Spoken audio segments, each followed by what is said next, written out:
A motion, I believe that was made by Senator Respicio on a motion to provide a continuing appropriation language to the judiciary. He's not here at this time, and we'll table that motion, come back to it when he's here. I think that we, Senator Palacios? Oh, there he is.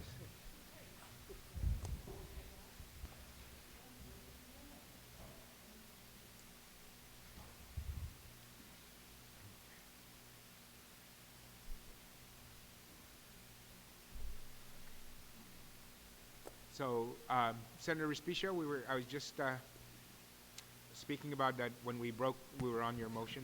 Yeah, thank you very much, Mr. Speaker. Mr. Speaker, on Chapter 4 in the appropriation made to the judiciary, before we broke for lunch, I recognized that you took out what the administration wanted to do to repeal the mandatory allotment to the judiciary in recognition that they're a separate but co-equal branch of government. But what we don't see here is a carryover authorization or continuing appropriation for the judiciary, and right now they're about $1 million behind in their allotments.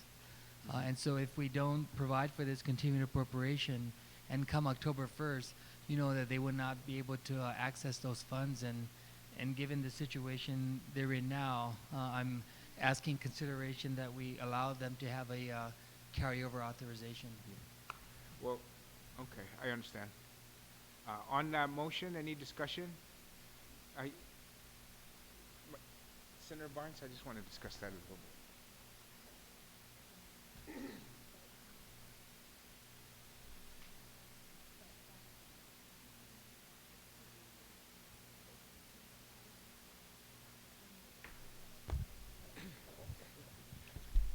Speaker Ben Pangilinan, you're recognized. Thank you very much, Senator and Madam Chair. I certainly understand and sympathize and empathize with the judiciary, but it really is this carry forward appropriation that has really gotten us into trouble, gotten us behind in terms of making payments, because we have to find the money from somewhere to fund these continuing appropriations. And unfortunately, we've always budgeted to the revenue number that we have, so there's never been a surplus in the budget. We now have the 2% reserve, which takes some money out of that. But I think of all the entities that needed the least, it's the judiciary, because of the fact that they have language that requires that their appropriations be released pursuant to a percentage of the collection. So, and they've been actually able to enforce that this year and force the administration to release their appropriation levels and their allotments and their cash. And so that was, a great consideration in terms of removing the carry forward appropriation. Plus, we're trying to save some additional money rather than obligating any of the revenues collected this year to fund prior year appropriations, to set it aside so that we put it over towards the tax refunds and try to retire that debt.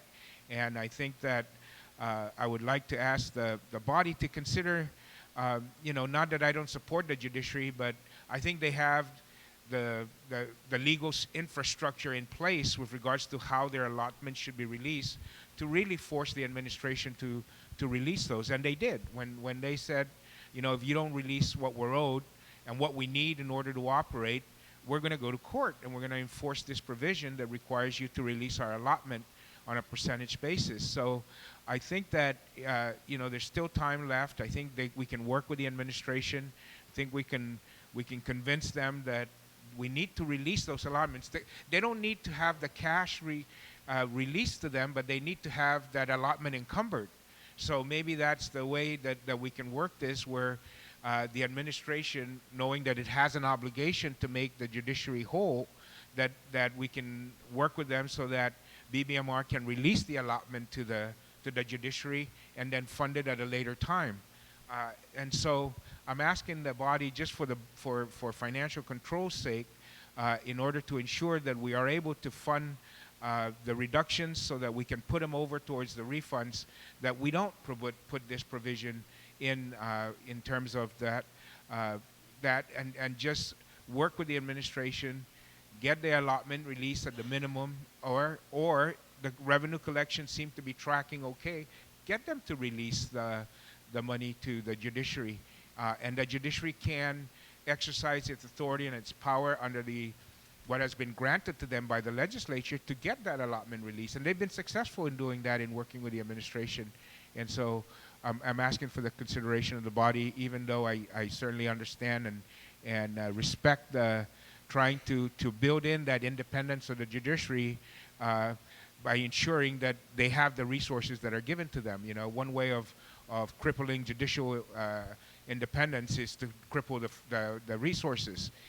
But we have, as a body, really, met our challenge to the imposed on us by the judiciary of, funding us whole when the money's there, and that is through the bill that was introduced and passed and in law now, which the judiciary has been able to invoke to ensure that they get and they're made whole under allotment and release process. So I'm asking for the consideration. I don't want to say I don't support it, but I'm asking the body to consider not putting it in. So thank you very much, and see this month.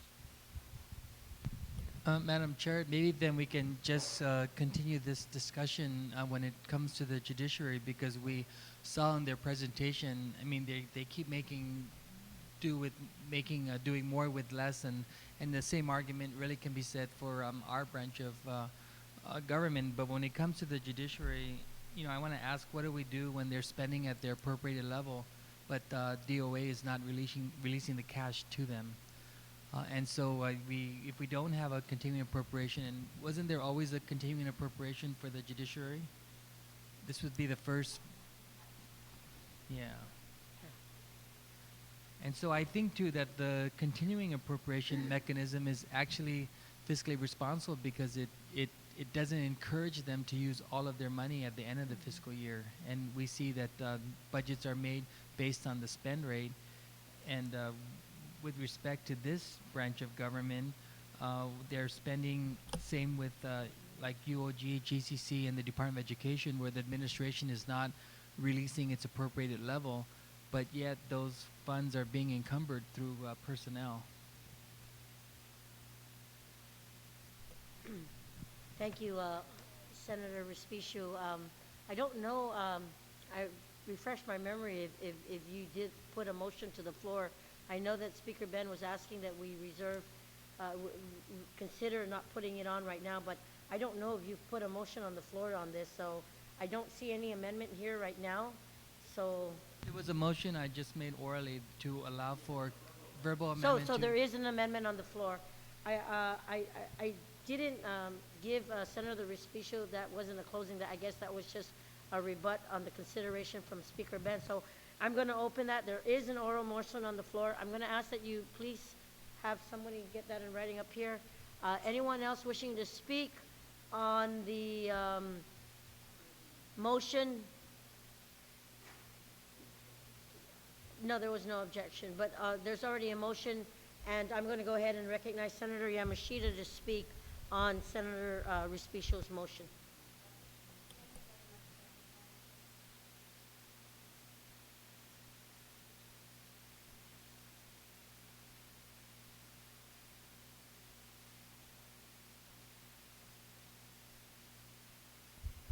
Is it on now? You can start that all over again, Senator Yamashita. On, off, on? Your question again, Senator Yamashita, please proceed. Thank you very much, Madam Chair. Madam Chair, could we then ask Bureau of Budget what their plans are and if they can release the full appropriation for the judiciary so that we, I think it's a really critical point. And I too agree that, I happen to believe that every branch is equal and should be fairly supported. And so can we ask them if they're... In an effort based on that inquiry, Senator Yamashita, I'm going to call for a legislative break just so we can probably get the proper parties in here and double check on that. So I'll take a legislative break.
very much, Mr. Speaker. You know, I want to highlight something that you said, where we don't want to create a situation where we hamper justice and the administration of justice, and that's why we have this automatic allotment provision for the judiciary. But also, Mr. Speaker, I want to say that, you know, in government budgeting, you have one branch of government that's responsible for the releasing of the allotment, and then if available cash is there to support those allotment releases, then the Department of Administration issues the check. The legislature finds itself in the same situation as the judiciary, where subject to the whims of one branch to take care of the needs of the other two.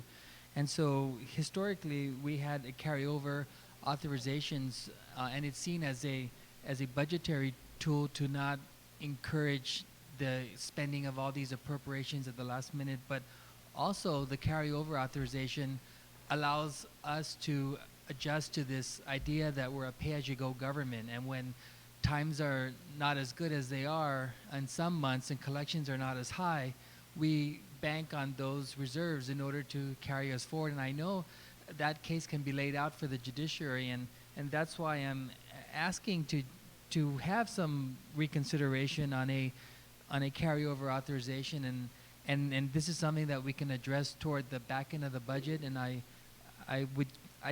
made a motion verbally. I have something in writing, but so we give each other more time to discuss this. I reserve this right later on in this budget process, and I thank you for that discussion. Okay, all right. So Senator Respicio is withdrawing his motion at this time, his amendment at this time, with the proviso that he be allowed to come back and we will re-examine this question towards the end of the budget discussions. Correct. Thank you, sir. All right, no objections to that? Thank you, and Mr. Masi. The next chapter that we have is Chapter 5, Speaker. Executive Branch. I'm sorry. Senator Palacios. Mr. Chairman, before we leave the judiciary, if we can put a bookmark on Section 3, I would like to be able to come back and offer an amendment. It's a language amendment, not the figure, but that depends on the Senator Rodriguez's desire with Senator Mesita with respect to transferring some of the funds from mental health and substance abuse to the mental health. Mental health court. Mental health court. If that doesn't go through, then I would like to insert the mental health courts. Oh, okay. That's why I want to come back, Okay. but I want to see the disposition of that in the future. All right. Thank you, Mr. Chairman. I understand what you're saying. So we'll bookmark that amendment as well, Thank you. depending on the language. Okay?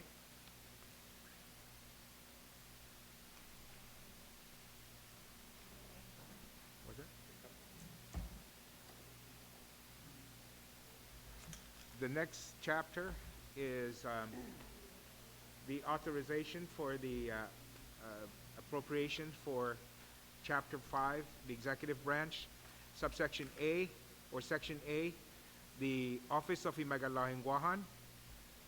Again, these are the budgeted and requested budgeted numbers from the Department of Administration, from the BBMR and the Executive Branch from the Governor for the FY2013.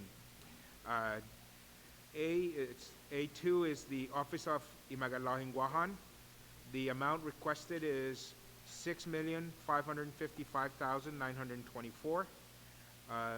Of that amount, $6,223,668 is from the general fund, and $322,236 is from the indirect cost fund.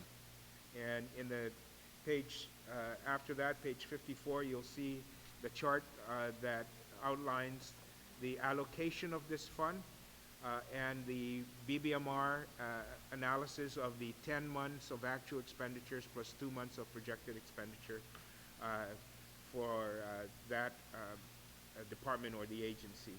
So it looks like the governor will close out the year on fiscal general fund expenditures at about $5,896,382, and their allocation for FY 2013 is $6.2 million, 223,668.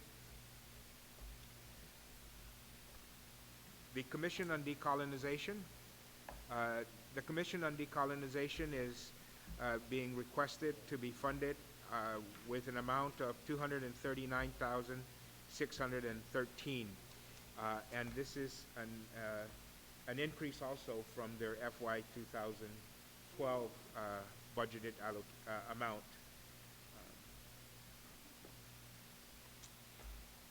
Any additional appropriation, we're also trying to get the additional release of the federal funds for the education campaign to fund the work of the Commission in FY 2013. The Ancestral Lands Commission, this is the commission that is tasked with returning all excess lands from the federal government to the original landowners.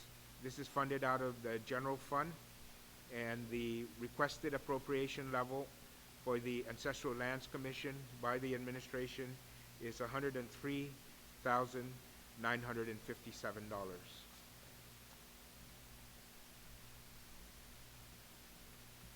The Veterans Affairs Office. The Veterans Affairs Office is slated to receive $322,229 for their operating budget.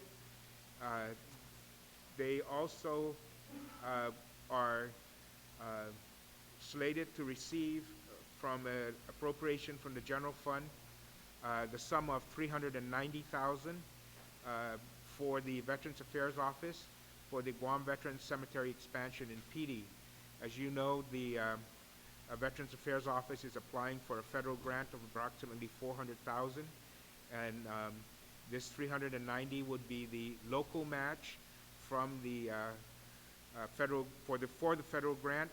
Now, according to the hearing and the testimony provided by the administrator, once we get this grant, the federal grant can reimburse the general fund back for the $390,000. So we will, if they're successful, we'll get this fund back reimbursed to the local government fund. So this is, last year we provided an authorization to the governor to identify money to transfer to the Veterans Affairs Office for this federal grant. Unfortunately, that did not happen, so the Veterans Affairs Office did not apply for the grant last year because we did not do a direct appropriation. We authorized the governor to do a transfer and identify the funds, and he did not do so. So this year we are straight up appropriating this and not requiring any kind of transfer authority. So that's the funding for the Veterans Affairs Office. The Bureau of Budget Management and Research is requested to receive $1,375,262 out of the general fund for their operating expense, of which $316,942 will come from the indirect cost fund. The indirect cost fund is the administrative surcharge charged against federal grants by the administration pursuant to an allocation provided by the Department of Interior on all federal grants received on Guam. And again, that is the amount being requested by the administration. The Civil Service Commission. The Civil Service Commission is requesting $844,902 for their general fund appropriation, and that would be a little bit over what they would be running at in this year's operation costs pursuant to the analysis. They would hopefully close out the year at $779,000, so there's some additional increase there from their current expenditure rate. The Department of Administration. Senator Cruz, did you have your hand up? Yes, Mr. Chairman. Okay. On the Department of Administration, I just received a letter from GSA, and it seems about 15 years ago they had 46 employees at GSA. They are now down to 16.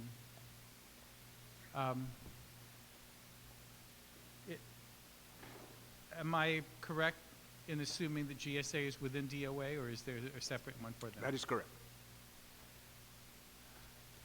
Is there any way that we can assist GSA in getting additional personnel? Or is that,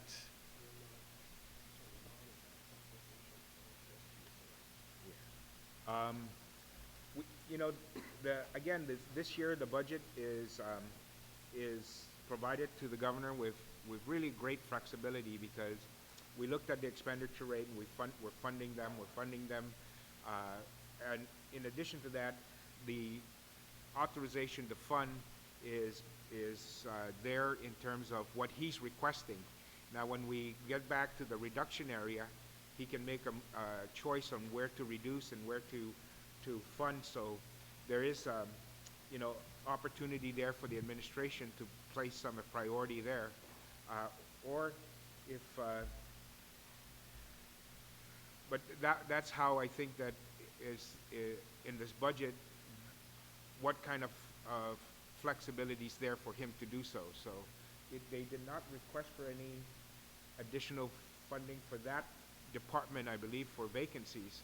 They actually requested and funded vacancy requests in the Division of Accounts area, I think at Department of Administration this fiscal year. well, yeah, your breakdown on page 67 between 12 and 13 shows barely an Yes, sir. a $90,000 increase. That may be about 2 people if it's a Division of Accounts. But I just wanted to put on the record, I just received it just before lunch. Okay. And if you would allow me, Mr. Chairman, if you just bookmark this and let me go back and see if there's a way I can look at that and try to figure out how I can assist them, because it just seems to me if we could work on getting our procurement done correctly, so much of the rest of the government could function a little better. This whole mess that we have with the POS is just sending Department of Revenue and Tax and Department of Administration into an absolute tailspin, because I'm not sure what they did with the procurement, the RFP or the RFI, whatever it was that they issued, but it's now caught up in a major protest, and they're now having to do everything manually. Mm-hmm. And you know, that just brings into question, I mean, everything. I mean, I get daily calls from Revenue and Tax that they're getting screamed at by taxpayers because they can't seem to find anything that's up there. And it just seems to me if we could invest a little bit and get more people into procurement, we might be able to save ourselves some money. I mean, just even the BIT contract on the telephone system would save $1 million had that been done properly or move forward properly. And Okay, we'll go ahead and bookmark this. Senator Yamashita? Thank you very much, Speaker Ben. Speaker Ben, I passed out an amendment about 15 minutes ago, and it's relative to Department of Administration. Speaker Ben, as we did yesterday for tomorrow's studies to ensure that there was a training money, that there were monies available specifically for training, because we all know that training, consistent ongoing training is critical to effective, efficient service. The Department of Administration is asking that we identify a training section, and the amendment is to add a new item 10 to subsection G of chapter 5, number 10, training. The sum of $30,000 is appropriated from special funds. We take it from their indirect cost fund to the DOA for purposes of training. It's a really small amount of money, but that was the actual request. Right. So is the intent to allocate from their indirect cost fund appropriation is $1,187,716, and is the intention of this amendment to say that of that $1,187,000, $30,000 shall be reserved for training? Yes, sir. Okay. Yeah. Yeah. So it won't be an appropriation. It would be earmarked. Earmarked. Earmarked or allocated. shall be allocated, Thank you. right? Okay. Yes, I have Senator Guthertz and then Senator Palacios on the amendment, correct? Okay. support the amendment. I think,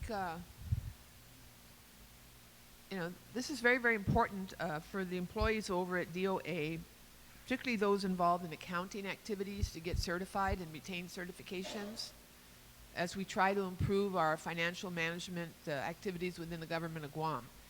And this amendment would allow the department to continue those initiatives. So it's a very small amount of money from money they're generating anyway from indirect costs, Shall be allocated. and they should be allowed to spend it for this purpose. And also, Mr. Chairman, I'm hopeful that we haven't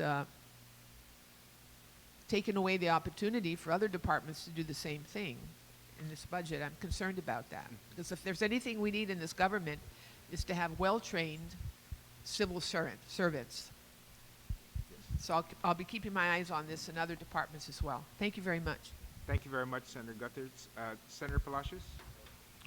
Thank you, Mr. Chairman. Mr. Chairman, I prepared a similar amendment. I responded also to the email of DOA, and what they text back to me, if I may just repeat this, and then, because actually it's the same language that they submitted to the governor's submittal, but was taken out, and it actually says here, of the 1,187,716 appropriated to DOA from the indirect cost funds reference to section G(2) of this chapter, the Director of Administration is hereby authorized to expend up to 30,000 for training and continuing education of persons employed as government accountants and in related field, in related position, of which the amount of 10,000 shall be used for the Department of Administration Training and Development section for its training, equipment, and facilities, training facility.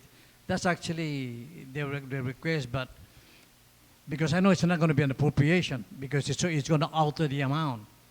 But all they need is an authorization to be able to tap in there. So if the Amisita amendment can be tweaked by the committee to allow that, then that's all that they want. Okay. Yeah. And of course, I support. Yes, I think it would accomplish the same thing in Okay. terms of what you're Okay, yeah, language okay. you have. This is just more general language, but it certainly does express the Okay. the legislature's intent to say that we want to fund the training program there. For the government accountants and related positions. Well, it doesn't say that government accountants. Okay, So that- if we that- wanted to be more specific in that respect, Okay, yeah, okay. yeah. Point of So- inquiry, Mr. Chair. Yes, are you, I actually have a question with regards to. yeah, I I was don't just know going to if ask him if he's finished. I'm finished. I support the amendment. Okay. I just want to make sure that the DOA is given what they actually need. Right. Okay. Thank you, Mr. Chairman. All right. I think my Senator concern, Blas, Mr. Chair, is and if the good gentleman from ODEC can yield, does that include? Did you say equipment?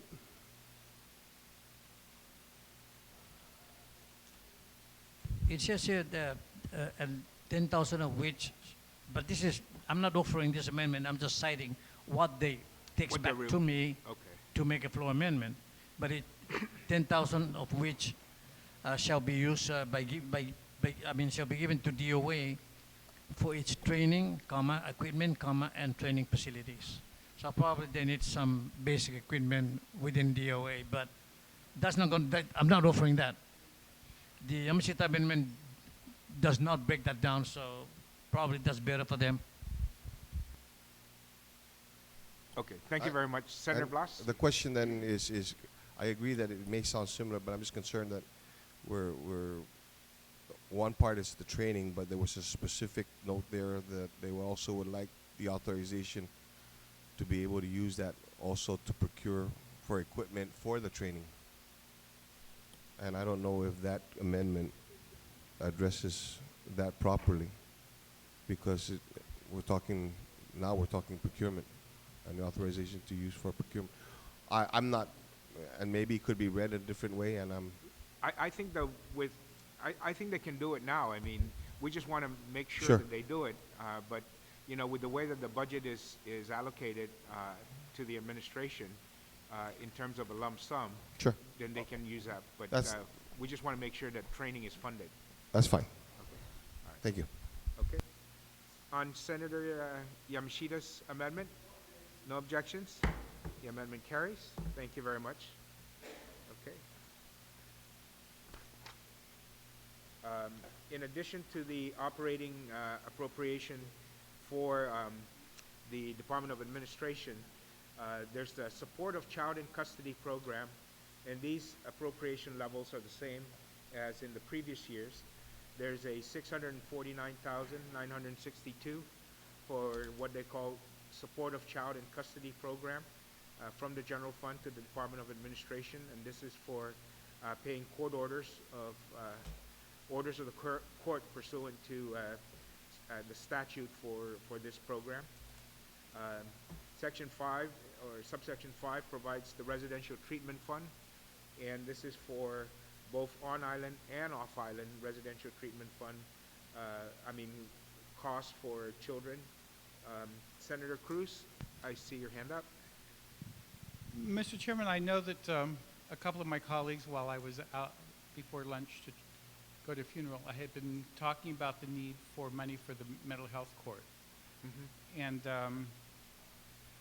I was wondering if we could reduce this appropriation of 1.2 to 1.1 and take that 100 for the mental health court. Yep, we could do that. Okay? Yes? Is Then that a that'll be my motion. There's a motion to amend the appropriation level for the residential treatment fund of $1,200,000 to reduce that to $1,100,000, and then the reduction of $100,000 will be an amendment under the mental health to provide $100,000 or No, to just like judiciary for under the the mental health court. judiciary that $100,000 is appropriated for the mental health court. Please. Okay. All right. So on that amendment, no objections? All right. That amendment carries. Section 6, Government Claims Fund. The sum of $100,000 is appropriated from the general fund to DOA for the Government Claims Fund for approved government claims in fiscal year 2013 rather. And then the General Purpose Financial Statement and Single Audit Report. This is an appropriation to the Department of Administration of $377,000 for the conducting of the audit. Section 8 or subsection 8 is the Single Audit Report on the Tourist Attraction Fund. $18,000 is appropriated from the Tourist Attraction Fund for the FY2012 audit. And Section 9 provides an appropriation of another $18,000 from the Highway Fund for the audit of the Guam Highway Fund.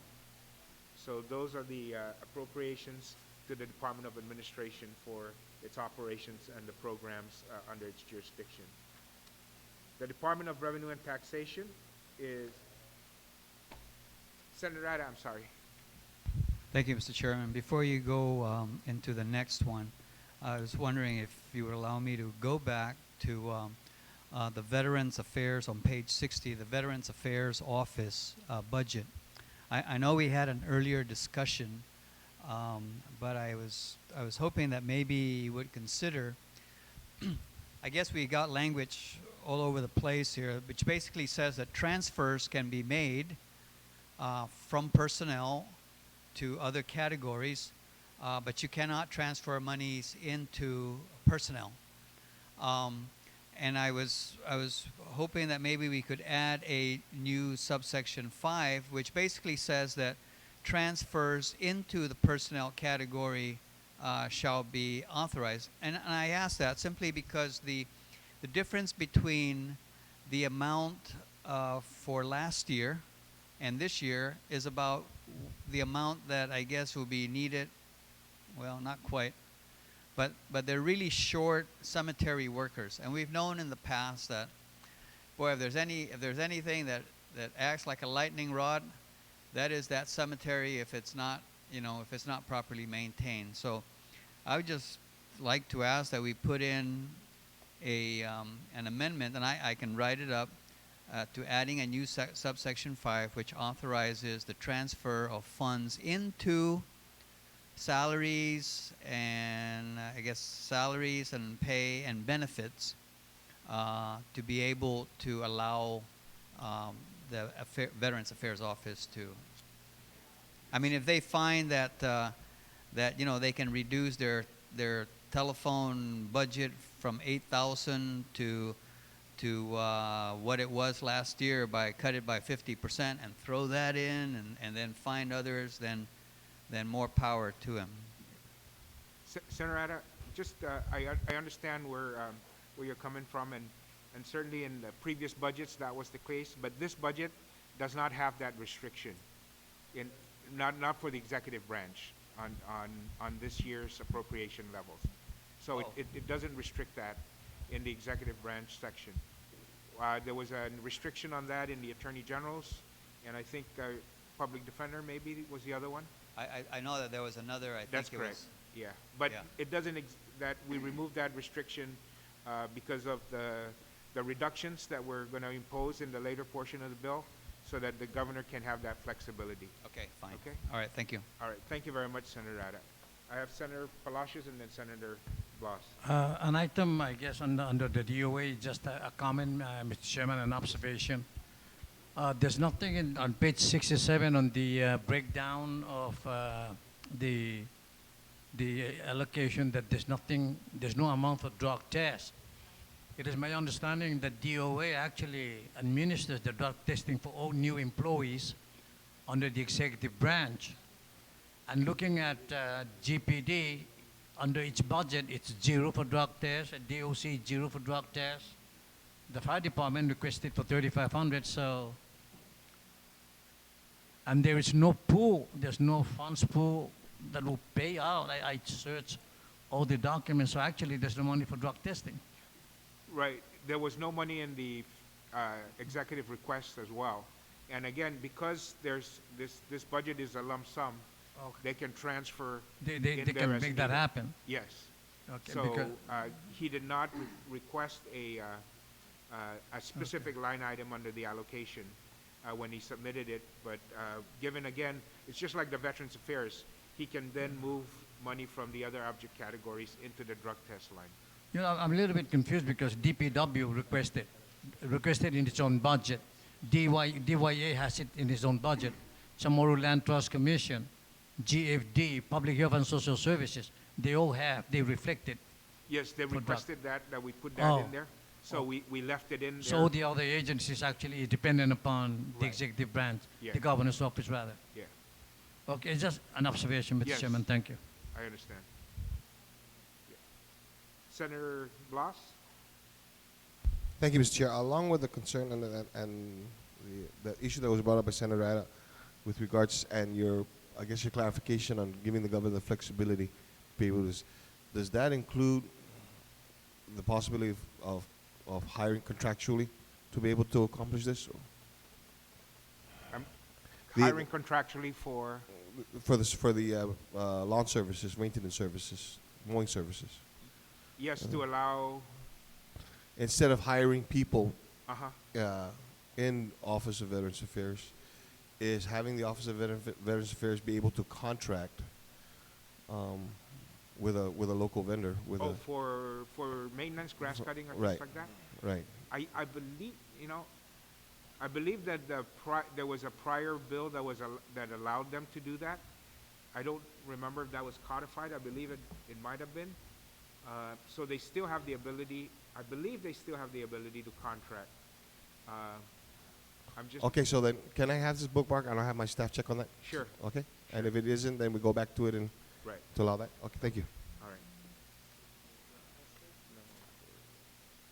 Maintenance at the Veterans Cemetery. Department of Revenue and Taxation. The appropriation level requested for the Department of Revenue and Taxation is for $11,861,968. Of that 11 million, $1,390,554 will be from the Better Public Service Fund, and then the Tax Collection Enhancement Fund will provide another $686,717, and that would bring the total appropriation for their operations to $11,861,968.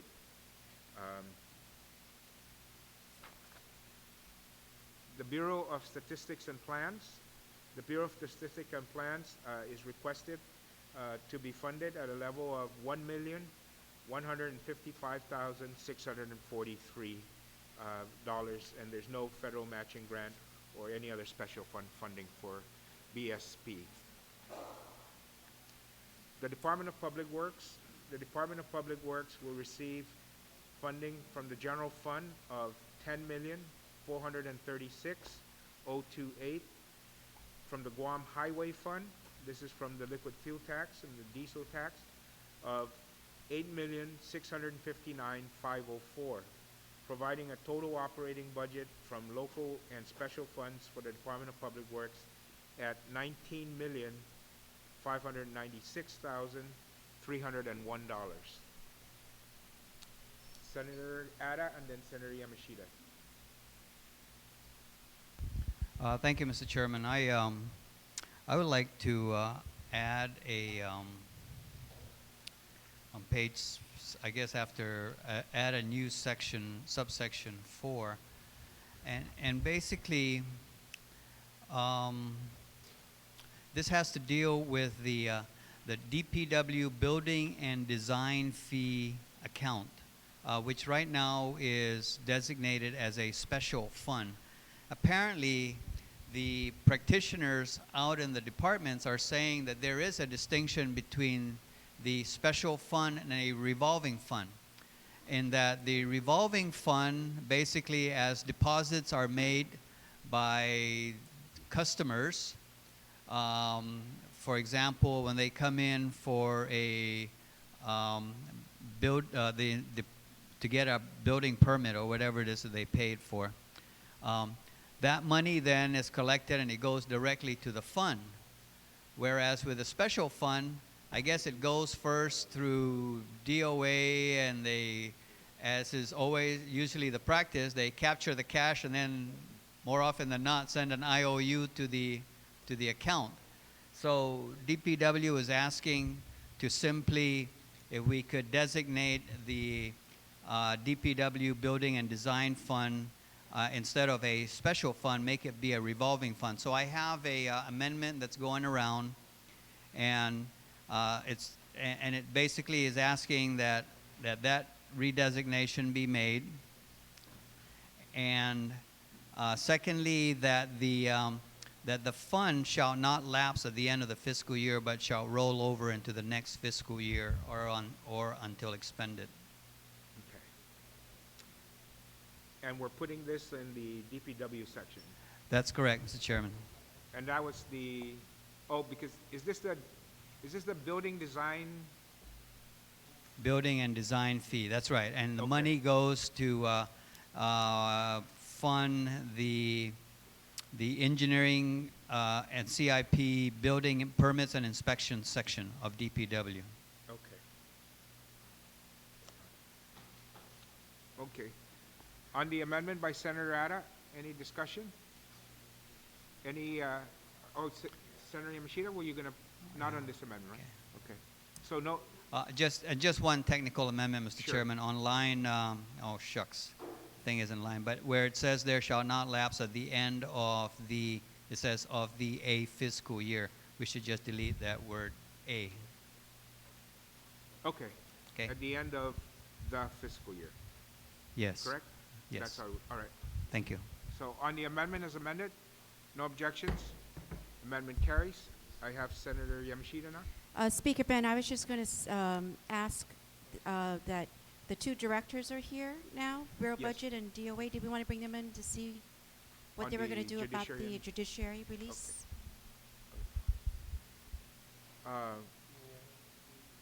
Yeah, can we just wait? We requested some information from the judiciary as well, and once we get that, we'll bring them in, okay? Thank you very much. Contractors License Board. The Contractors License Board is slated to receive $862,450, and the funding for this will come from their general fund, their special fund of Guam Contractors Licenses Board fund generated by renewal and application fees for engineers for contractors. And the allocation for them is $862,450. Senator Ada, did you have? Yes, Mr. Chairman. I have the amendment being drafted up right now, and I would like to come back to this. But basically, the amendment, we found out that the amount that is needed to support the Guam Building Code Council was actually embedded into the Contractors License Board budget. Oh, okay. So we're drafting up an amendment, a new section, be a section 4, that would basically clarify that of this budget, Right. it will be further allocated as follows to the Guam Building Code Council. Okay, I'm going to take a short recess while we almost be done, right? Well, if you want to, we can Yeah. come back and we can continue. Just a short recess until Okay. we'll be right back.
Senator Tom Atta.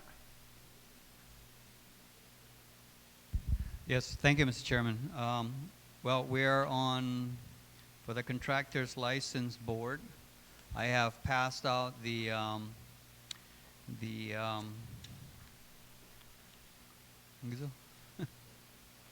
I've passed out the amendment, adding a new section, subsection 4, entitled Guam Building Code Council. And all it really does is it further clarifies that the contractors, within the Contractors License Board FY2013 budget, it shall be further allocated the amount, total amount of $105,000, and it shows the breakout here of that allocation to go to support the Guam Building Code Council. Okay. Any discussion on the amendment? It does not change the total appropriation at all. No, it does not. Okay, all right. No objections? Amendment carries. Oh, Senator Atta, the other amendment? Yes, I have just one. If we can go back, Mr. Chairman, to page 74. Yes. And we need to add in one line after line 15 to include in there in the source of summary of appropriation funding source, and add in there the DPW Building and Design Fund, which is an amount of $500,769. Okay.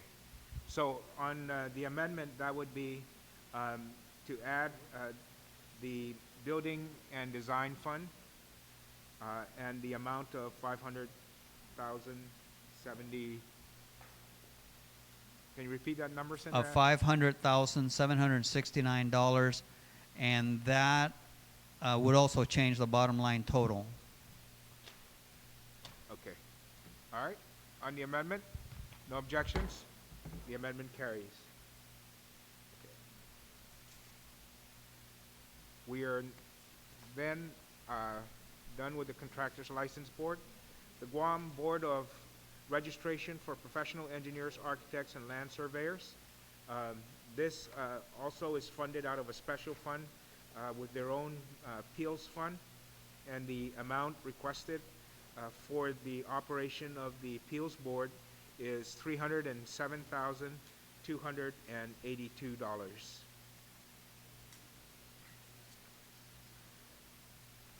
The next department or agency is the Guam Police Department. The Guam Police Department summary of appropriation funding source is from the general fund. The Guam Police Department is slated to receive, pursuant to the request of the governor in his executive budget, the amount of $27,803,761. And from the Police Services Fund, the amount being requested out of that fund would be for $538,858 for a total operating budget for the Guam Police Department of $28,342,619 from local funding sources. In addition, the police department will receive federal matching grant in aid of $726,136. And so that is the request for the Guam Police Department in the executive branch budget. Senator Gutherts. Mr. Chairman, I have a question. At the Guam Police Department, there are still a number of police officers who by law are entitled to a increment for having completed the Sanchez Scholarship Program. And this legislature authored that law, and unfortunately, not all those eligible have received that increment. I understand, however, some other officers in the department have received regular increments, but not those entitled to the Sanchez increment. What would you recommend? Are they able to use their funds internally to pay what is owed to these graduates? They do have the flexibility. Of course, I'm assuming that you know, maybe one of the reasons why they decided is the general freeze on increments that the governor imposed in executive order. But certainly from a authorization of the money appropriated to the department, they certainly have the authorization to pay those increments should the administration desire to implement it. All right, so that I just want to make that clear for those that are watching this activity this afternoon.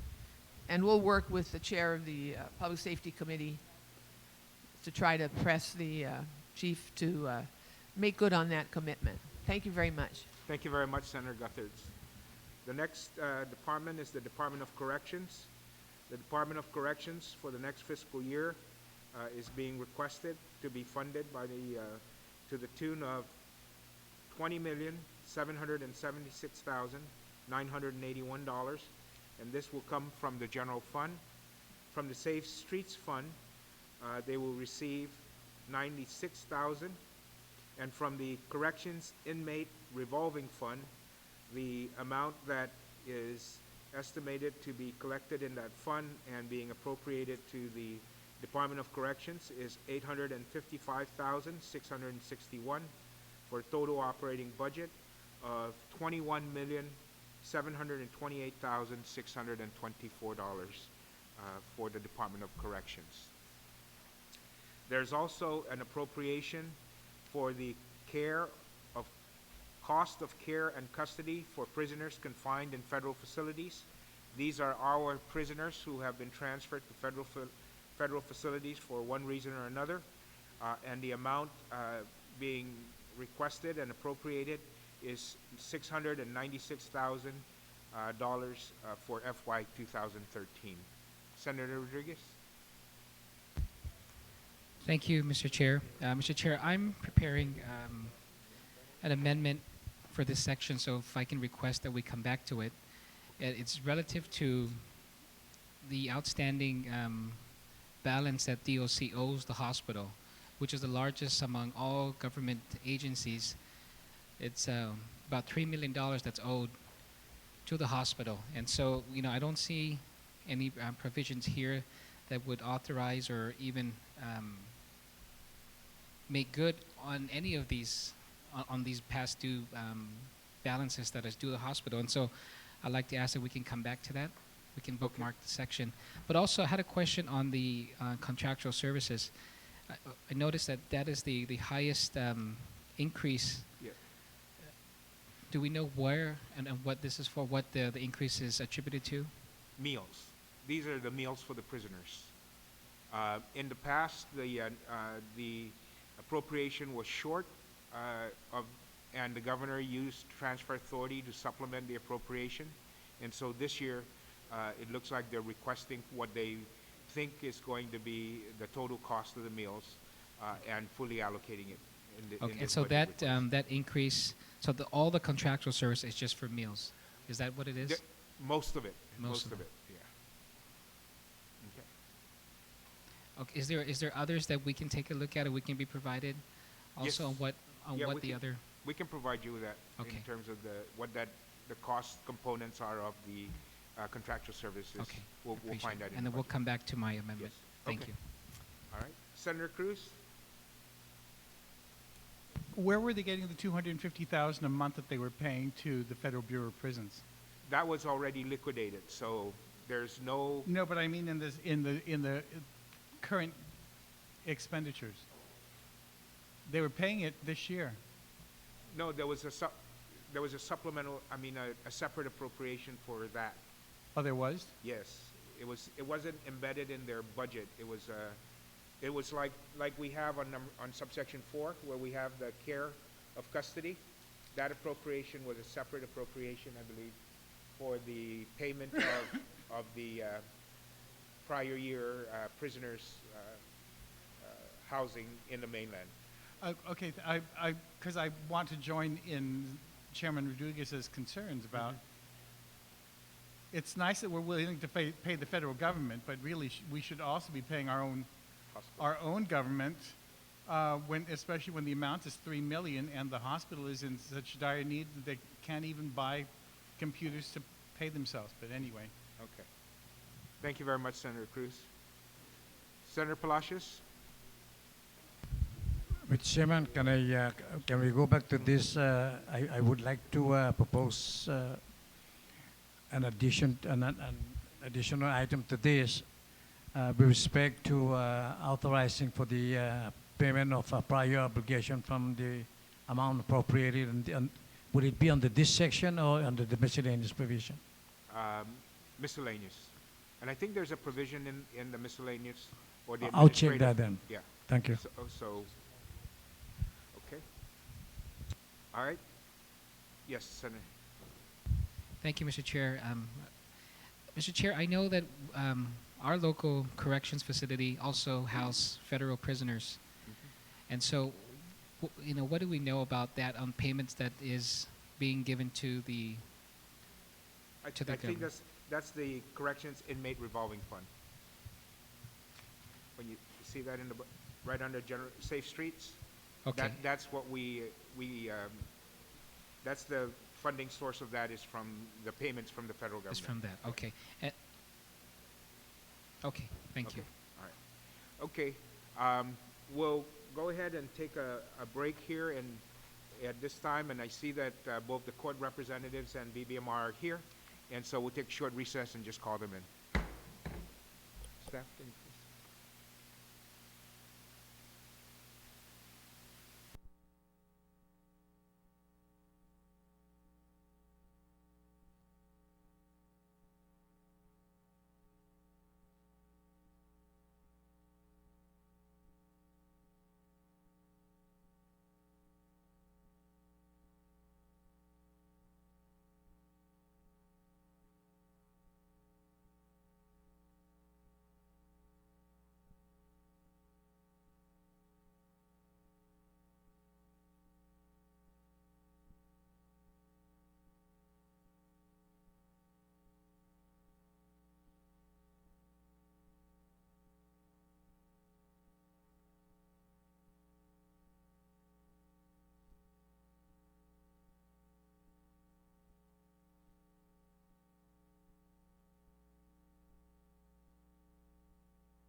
Administration and Judiciary, we're going to go back to the discussion we had earlier on the matter of the carryover provision that was proposed, and we have decided that we would seek additional information with regards to the status of the allotments for the current fiscal year for the judiciary.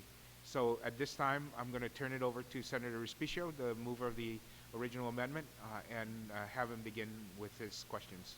Yeah, thank you very much, Mr. Speaker, and good afternoon. Maybe they could just, I know you would ask them to introduce themselves anyway for the Yes, record. I'm going to ask that Yeah. those representatives from the administration and the judiciary please identify yourselves for the record so that we have them for the proceedings. So we'll start with to my immediate right here. Benita Manglonia, Director of Administration. Perry Taitano, Administrator of the Courts. John Reels, Director of BBMR. Tony Melo, Controller for the Courts.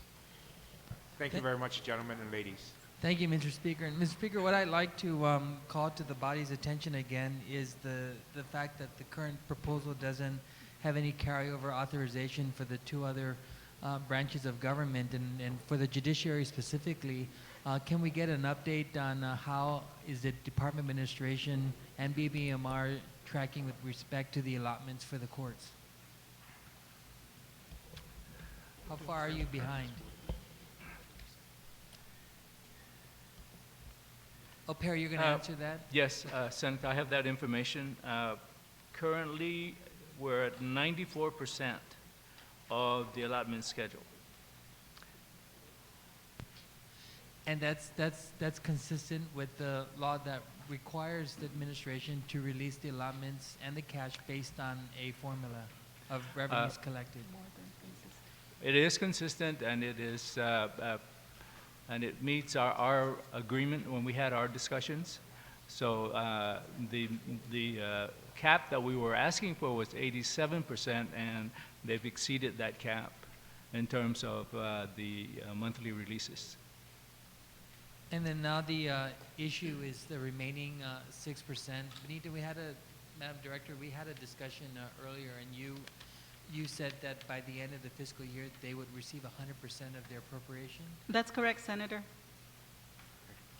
And is there a difference between the unexpended balance of appropriations? I mean, would this monies have to be encumbered in order for the courts to keep their appropriation, or would they have to give any unexpended balances back to the general fund? Because the carryover provision allows the judiciary to keep the appropriation whether or not they obligate that money. Without that carryover provision, if they don't obligate 100% of their budget or their appropriation, then it had to be reverted back to the general fund? My understanding is once it's encumbered, they don't return it. How if it's unencumbered? If it's unencumbered, then I would think that they would have to be returned. Because what we're doing is something new, right?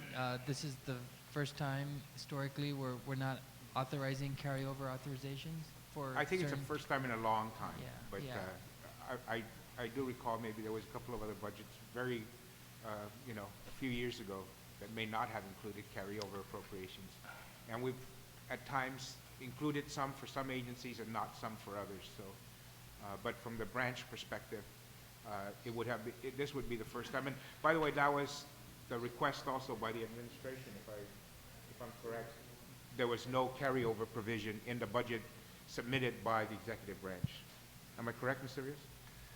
That's correct. We never placed any carryovers for any of the departments or judicial. It's always been the legislature that has placed that carryover. Of course, our recommendation was not to have any carryovers.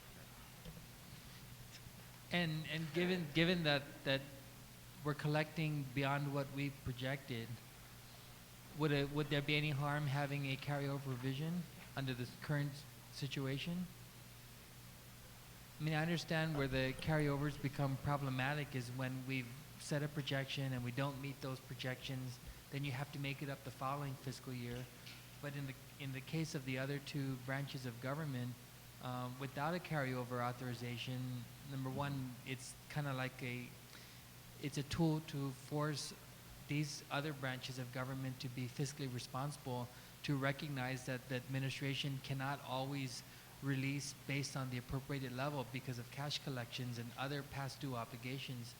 And so having this mechanism budgetarily and in statute allows for these other two branches of government to kind of weather the storm as well. You understand that the executive branch, they have flexibility because they have other sources they can tap into. We see the governor swiping cash from special funds.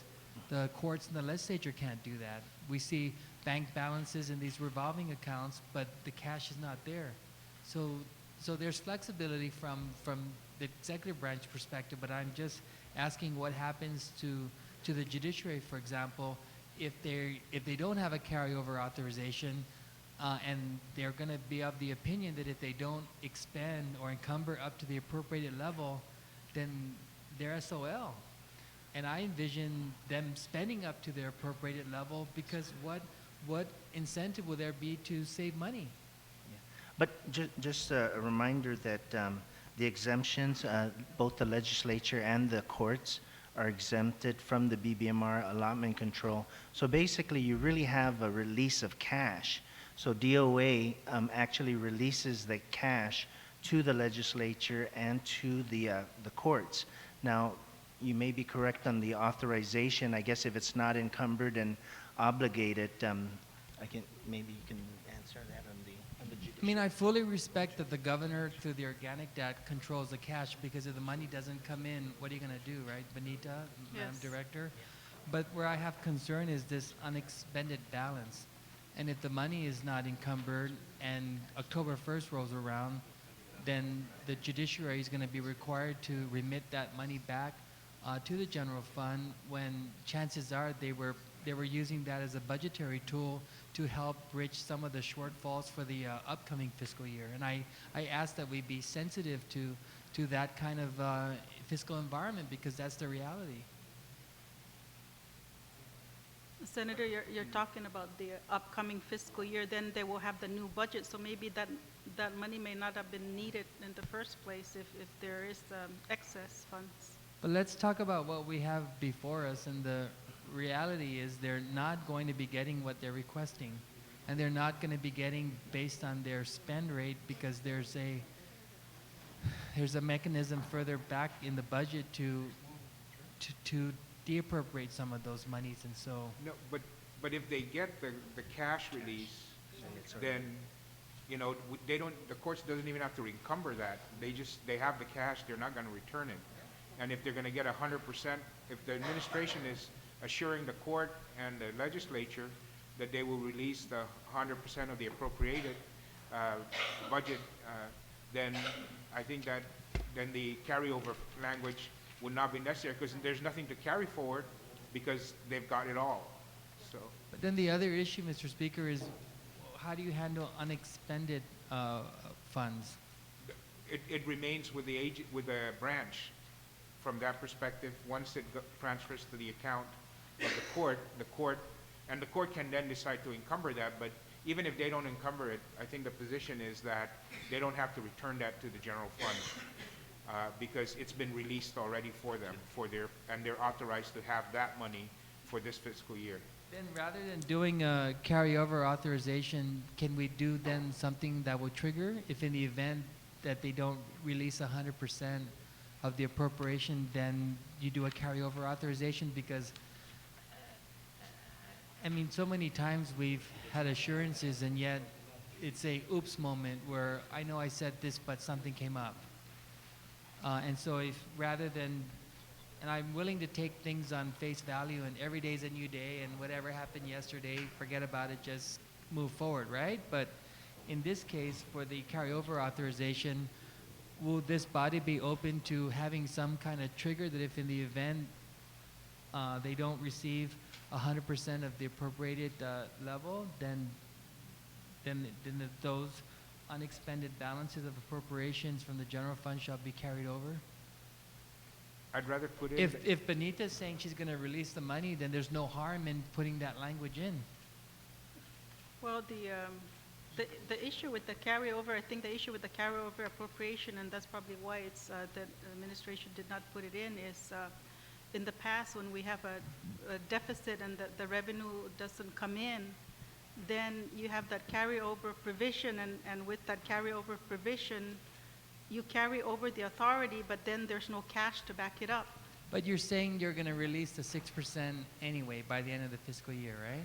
Well, And I'm I'm talking, willing- yeah, for 2012, yes, we will be releasing because we're tracking. And I'm willing to meet you halfway to say, rather than right now making this carryover authorization as an amendment, I'm willing to meet the administration halfway, Mr. Speaker, and saying, and have like a trigger if in the event 100% of the appropriation is not released, then this trigger will occur where there be authorization to carry that over. But that gives the administration incentive not to release the cash and just carry forward the appropriation authority. Well, I think there- the court I mean, would if- rather have the cash. But Mr. Speaker, if we're seeing an administration that's willing to withhold $27 million from the Department of Education, I don't think the judiciary will be a priority. I mean, if education's not a priority, how much more? And we're trying to recognize the separate but co-equal branch of governments and not be held hostage to the whims of both BBMR and DOA. Yes, Senator, but also those agencies that are under the BBMR allotment control, I believe there is a section of the law that allows us to hold back some of the releases based on the revenues that are coming in. But if you're saying that the judiciary is going to get 100% of the allotment, what's the harm in having an amendment that provides for that trigger? It's just kind of like a safety net. You know, there's already a provision in place, a safety check for the judiciary. They get their allotment based on revenues collected. And Did you know, not say that they're going to get 100% and they shouldn't be worried? That's then when what I'm I- saying, and then yeah, when I that we will turn- be, they are at 94%, and we're almost close to the end of the fiscal year. But when I offered a suggestion to change my approach to recognize what you just said, and rather than making it authorization carry forward immediately, we just do it as a trigger, so there's a safety net, that if in the event they don't get 100% of their appropriation, then that money shall be, unexpended appropriated balances shall be carried over. We probably need more time to discuss this, right? So, but I'm just saying, when we've seen this over and over, Mr. Speaker, and I really appreciate your patience and your ability to contain yourself here, because again, we're being told that something is going to happen, and after we adjourn, we don't see those things happening. And I'm just saying that if they're committing to releasing 100% of the appropriation, why can't then I do this amendment that says if in the event they don't release 100% of the appropriation, whatever unexpended balances are of their appropriation shall be carried over? Again, it's because I think that amendment gives the administration a greater leeway on withholding the cash rather than giving it to them.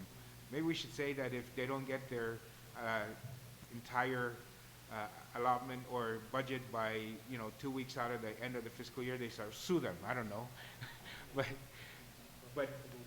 but I mean, they've been able to work out an arrangement. Let me ask maybe Perry, are you confident in terms of the assurances you've received that you're going to be able to work this out and you will get 100% of your appropriation level?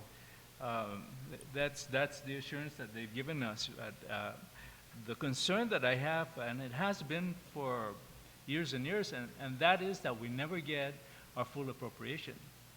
And that forces us to not fill position. It forces us to not approve overtime or comp time.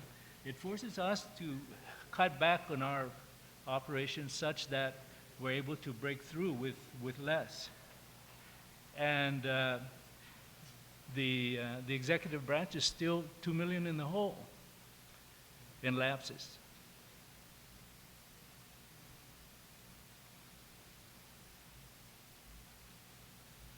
You can't encumber $2 million in the hole from where? prior years. Prior years, yeah. You can't encumber if that money isn't there. What's the sense of going through that exercise? But there's still, because of the carryover authorization, that's $2 million Yes. that you can expect, or that Yes, you sir. can hope for. Yes, sir. Versus not having this authorization, whatever you don't get come October 1st, then that gets wiped off. Right. Perry, was that 2 million from 2006? Go ahead, Tony. 2004?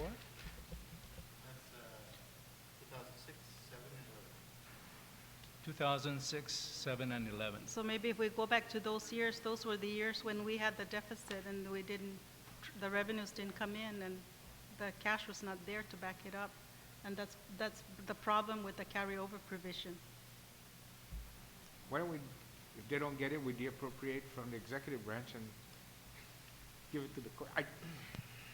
Come on, you're onto something.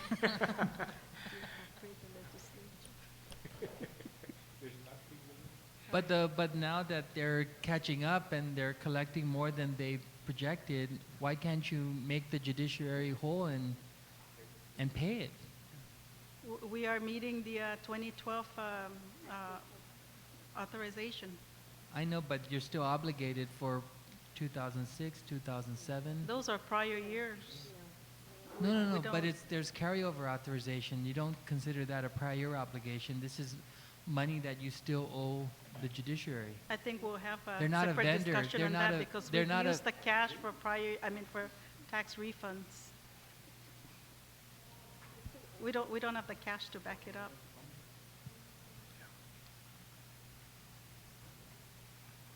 I'm going to try to contain myself too, and just recognize, Mr. Speaker, to sum things up, that even though the Department of Administration and BBMR is saying that the judiciary will get 100% of their appropriated level, I don't think so, and I'm asking that we instead, rather than saying carryover authorization immediately, you give me time to present an amendment that provides for a trigger.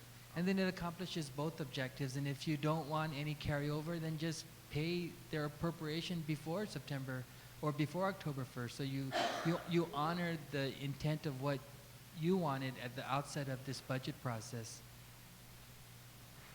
Thank you, Mr. Speaker. Okay, thank you very much, Senator Respicio. Any other questions on this matter? How about the legislature? Is it intention to release, or are we current? I think you're current. Okay. I was going to do it as one amendment. Oh, okay. Yeah, to All right. recognize the separate but co-equal branches of government. Okay. All right. My deepest appreciation for being current. Okay. Any other questions? If not, thank you very much. Oh, Senator, the court is fine. You may leave. Thank you. Senator Rodriguez had a couple of questions on some of the revenue numbers, Mr. Rios, and maybe Ms. Manglona while you're here. But, So- Mr. Speaker, then I'll Oh. move this at a later Later this- time, Yeah, yeah. okay.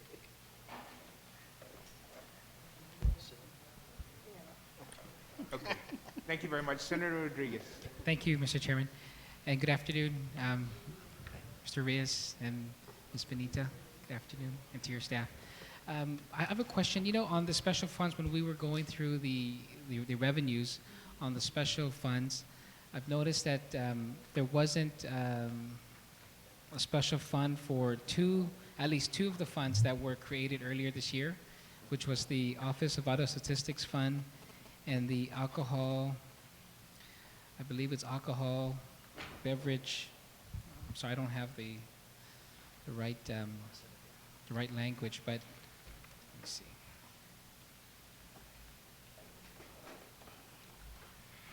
Or maybe you can discuss first on the Office of Vital Statistics funds. Okay.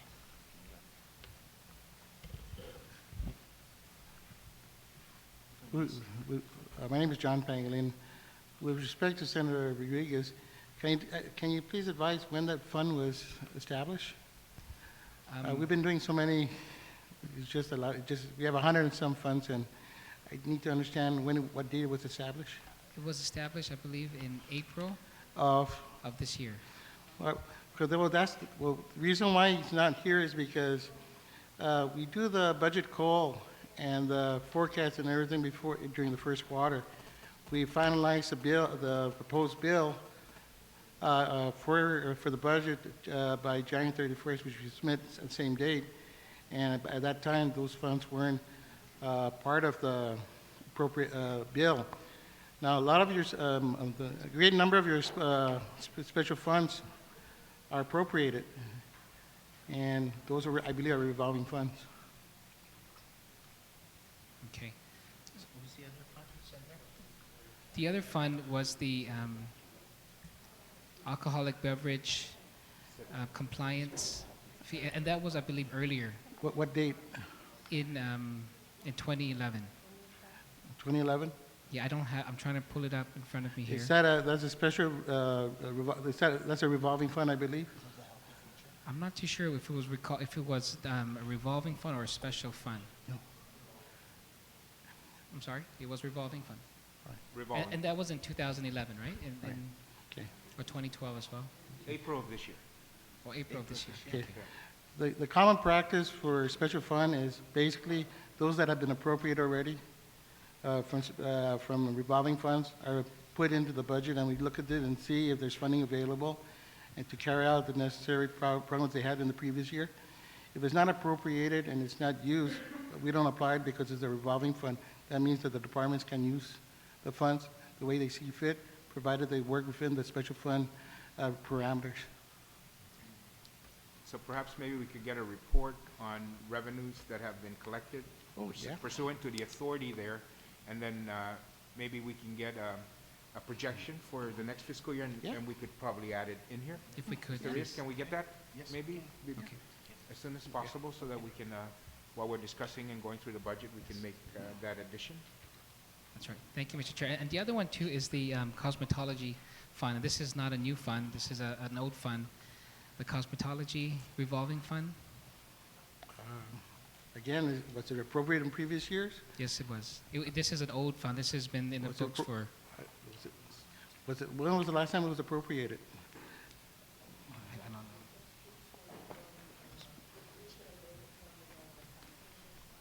Yeah, the revenue from this fund are from fees generated from licenses for cosmetologists. And also, I believe even it's only one fund that takes in all the allied health boards and is deposited into this fund, I believe. When we do our budget preparation for the revenues, we only look at funds that have been appropriated in the special funds, because by definition, those funds can be used by the people that are, by the parties or departments that are assigned to use that fund through the enabling legislation. Mm-hmm. So, basically, you don't really have to appropriate unless you want to appropriate it, and then we'll use that as the basis here. The funding is available. Okay. But that's a fund that is not commonly used. And yes, it is. And so, but if we could, since we're asking for the projections for the other funds, can we also get details on the cosmetology fund as well, please? Because there is a big contention there that funds that are supposed to be collected and deposited into that account are not getting there, or is being used for other purposes, and so jeopardizing the work of what needs to be done using those funds. So we can just get a... And just to let you know, the information we get is those, I believe, is those available to you, but we'll work on it. No, it's not available to us because we've been asking, and it's not available to us. Through the AS400? I don't have... OFD does. OFD. They have access to it. Yeah. Okay, well, if we could just request that. Can I do a point of inquiry? Yes. Based on his answer, I think it's important because when the law was revised and updated, repealed and reenacted the last legislature, this fund was created, or 2 legislatures ago it was created. And the funds that were utilized for the cosmetology, the fees and the applications for the cosmetologists and the apprentice licenses, we're going to go into specific fee to make sure that the upcoming examinations and the fees that were paid into it would be able to pay for the proctors, the teachers giving the examinations, and then for them to uphold their licenses and their accreditation with the NIC, the National Institute of Cosmetology. Now, when we had an updated public hearing several months ago, or last October, they said that the funds, there was a transfer out of funds from the executive branch from public health, and that the Board of Cosmetology, or the Division of Licensure, has been asking for those fees to come back into them, but to no avail. Okay. We've done that not just for the Board of Cosmetology, but also for the other boards that are in the Division of Public Health. So maybe the bigger question to ask is, how many special funds are with the Department of Public Health and Social Services, and how many of them, what's the tracking on all those special accounts? Because I want to say there's 4 or 5. Yeah, it used to be called it's called the Barber and Cosmetology Fund, and I think it's number 290, Fund 290. So we can look at that, and it may have folded into the Health Licensure Fund at some point later on, but that was the name of that fund, right? And that was the fund number, and it might have folded into the Health Professional Licensure Fund. I'm not think sure. that the Health Professional Licensure Fund, Mr. Chair, yes, is a different yes, fund, and the Board of Cosmetology is completely, there's a completely separate fund for both. It didn't fold in; it stayed separate and apart for the purpose of that mission mandate. Okay, so they have the fund number and okay.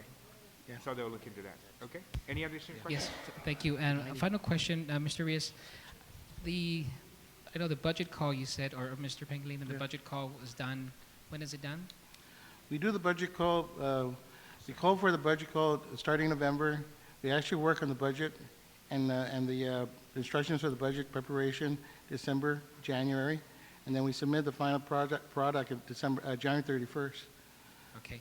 And so between that time and today, do you know of any changes in the numbers, like for example in DOC for their contractual services? Are there any changes in numbers there that may be overstated today? We have to stand with the executive budget that we submitted, the numbers that we submitted back in January 31st. Mm-hmm. But could there be any? My response would be I have to stand with the executive budget. Okay, but I guess, Mr. Chair, what I'm trying to get at is that. No, I understand. There could be some changes, and that, since we're following what the budget submission of the governor was, there may be some changes. And the reason why I'm asking is that in order, like for DOC, for example, there's $3 million is owed to GMH. If we're able to find some of that money from within their budget now, I would like to do that. Maybe we can request them to go back to DOC and just review the contractual object class of the budget and see if there's any chance to reallocate or reprogram. Okay, Maybe please, if I could make that request. Yes.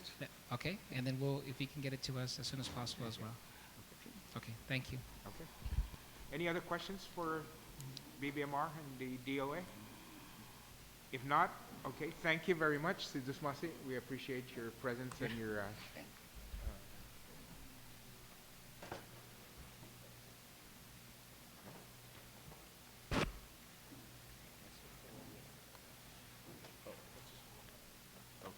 all right.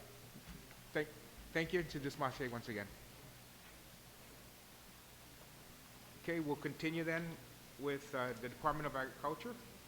The Department of Agriculture was budgeted or is slated to receive a budget of $2,618,370 from the General Fund, from the Guam Plant Inspection and Permit Fund, an amount of $85,412, which brings a total operating budget for the Department of Agriculture from local funding source of $2,703,782.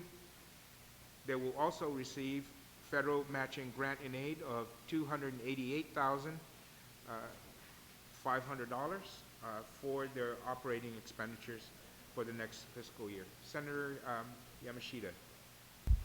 Thank you very Thank you very much, Speaker Ben. Speaker Ben, I had passed out an amendment right after lunch about the Veteran and Animal Control Services. During one of your budget hearings or roundtable conversations, I had specifically asked about this whole reorganization effort, and I had made it real clear that I believed that the way they were going about removing Veteran and Animal Control Services was not in the best interest of the employees. The processes were not respectful of the employees, and in fact, they didn't know what was going on. They didn't know until the budget document was forwarded. And in that light, I made it clear that I would, until those processes are the way they should be done, I would ask that everything remain status quo. And so in the budget that was forwarded to us, they had on pages 128 to 129 of this bill, they had put in a new section of Veteran and Animal Control Services, and we're going to put it to the, I believe it was to the Mayor's Council. Correct. And so this amendment deletes that on pages 128 to 129, and it reverts the funding for animal control and veterans services to the Department of Agriculture.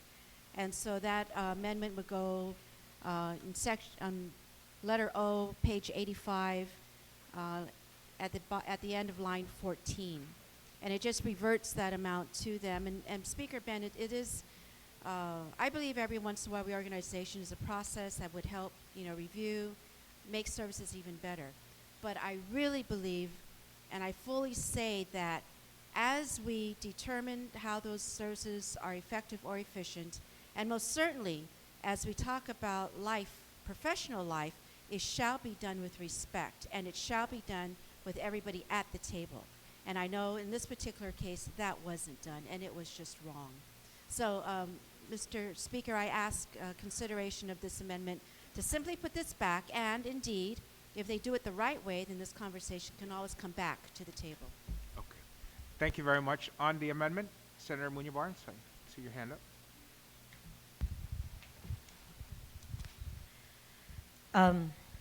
Mr. Chair, as I share some of the same sentiments of the author of the amendment, I just want to say that when this issue came up within the community in reference to the lack of resources for the animal control within the Department of Agriculture, the director was very concerned that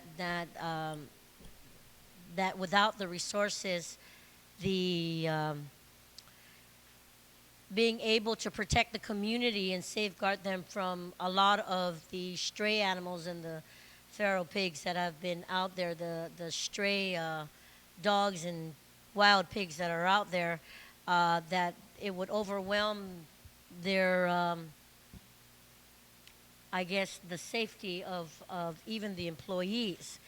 And I want to share with you that it was the mayors who stood up to the forefront and said, well, you know what, if they can't do it, we're still doing a lot of it. We'll go ahead and take over. And in all fairness to the good senator and to what you have already, what's already initiated, the appropriation set on page 129 notes that if there wasn't a resolution done by October 20th, 2002, then the money would be de-appropriated and sent back to the Department of Agriculture. So I'm going to say that in this case, I'm not going to object. I think it's important that we carefully look over this provision, because if there is a transfer over from the Department of Agriculture to the Mayor's Council, I'm going to tell you that the whole division, including the veterinarian, must be able to be transferred over. And I know that there's a glitch there, because you cannot do one without the other. And you've got to get the approvals, and you've got, and we only have one territorial vet, if any, right now. And unless that is, all those kinks are worked out, then this is not going to work either which way. So in the efforts of trying to see what the Department of Agriculture wants to do, and also knowing that the good senator is working closely with the Department of Agriculture and has been communicating with the employees, I think it's important that at least we give them that opportunity. So I'm going to say that I appreciate her efforts in working this issue closely, but if that doesn't work, then we need to do something, and we need to be able to do it right, and without making sure that all those concerns regarding the veterinarian, the staff, the equipment, the medication that's needed, and the partnership that is being worked out with the Department of Agriculture and, of course, our private partner with GAIN, then this is not going to work for the mayors. The mayors are going to continue to be overwhelmed. And please, I'd be the first one to tell you that the mayors continue to go way beyond the call of duty. They work 24/7. They're the 24/7 responders to their village residents. And I just know that this $173,000 is not enough for them to do what Department of Agriculture was doing. So let's do it. Let's do it right. And I share in the consideration. Sana Masi. Thank you very much, Senator Muñoz Barnes. Any other comments or questions on the amendment? Senator Guthertz? Mr. Chairman, I'm looking, but are we including funding for the animal shelter operation? Yes, yes. Where is that? Oh, no. It wasn't in the request by the administration. Oh, Mr. Chairman, we cannot ignore that. Well, we'll get to that. Where will we get to that? We have to fund the animal shelter. Can we dispose of this amendment, and then I'll recognize you? Okay. Okay. All right. Any other questions or comments on the amendment? Any objections? No objections? Amendment carries. Okay. Senator Guthertz? Mr. Chairman, we have to fund the animal shelter up in Jigo, which, as you know, is currently operated by a private nonprofit organization. If we don't do that, we're going to see a serious, serious problem, in addition to what Senator Barnes talked about earlier. I've been looking for the language, and I haven't found it in the substitute bill anywhere. Is it in the substitute bill, Mr. Chairman? Let me just check. I can't find it.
We're back in session. Senator Guthertz, we've scoured the budget submission both by the executive branch and by the detailed budget from the Department of Agriculture, which was the recipient of the pass-through appropriation in previous years, and it's not included. All right, Mr. Chairman, we have to put that in the budget. Therefore, I would like to make the motion that we use the same language that appeared in the 2012 budget to fund the animal shelter operations up at Jigo. Okay. And if for some reason, Mr. Chairman, the function of animal control is moved to the Mayor's Council, then the administrative siding should also be moved to the Mayor's Council for the operation of the shelter by the nonprofit organization. So I don't have the exact language. I would ask your assistance in making sure it's included. Right. What was the funding level last year, Ms. Chairman? I think it was 98,000 last year. I would suggest that we follow the same amount. Yeah, 98. So what we'll do is we'll provide another subsection that would allocate 98,000 from the general fund appropriation contained in Section 2 for the operation of the GIGO animal shelter program.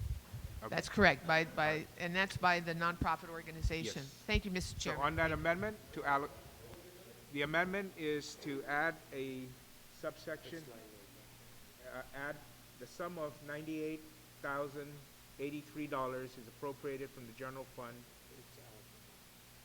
is allocated from the general fund appropriation contained in Section 2 of the Department of Agriculture for fiscal year 2013 for the operations of the Guam Animals in Need Animal Shelter in GIGO.